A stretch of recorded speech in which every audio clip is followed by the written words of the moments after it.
So number 12, could Jesus be touched or not? This is one that I was hit with when I was younger, and people would be like, the Bible's got contradictions. And I'd always be like, well, show me one. And usually they didn't have anything. Of course, with the advent of the internet, misinformation has never traveled so fast and far. And so they do. But this is one that was brought up to me at one point. Mary and the other Mary, they hold him by his feet in Matthew 28. And behold, Jesus met them and said, greetings. And they came up and took hold of his feet and worshiped him. Then we have Jesus forbidding Mary to touch him because he hasn't ascended to the Father yet. So let's read about that. Jesus saith unto her, and there's a reason why I have to use the King James Version here, but this is the only version that will support the supposed contradiction.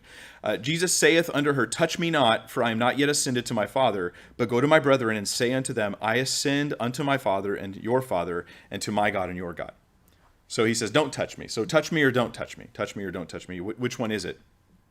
That would seem to be a contradiction, right? Like, you touch me or you can't. Like, which one is it? Well, a week later, he, of course, asks Thomas to touch him. He invites him to. Then he said to Thomas, put your finger here and see my hands, and put out your hand and place it into my side. Do not disbelieve, but believe. So what's the solution here? Well, as you might suspect, it comes down to what is meant by the phrase, touch me not. Touch me not. In John 20:17, Jesus told Mary not to, quote, touch him. In the Greek, this is the word haptu, and it means to hold on to or to cling to. It doesn't mean like poke. It's not like a touch, but it's a clinging. Don't cling to me.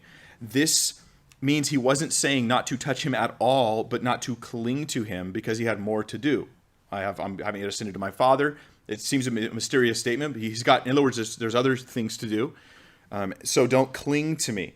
Now, the reason why I had to use the King James is because almost every translation says cling to, correctly here, accurately translating, which is why I had to go to the King James Version.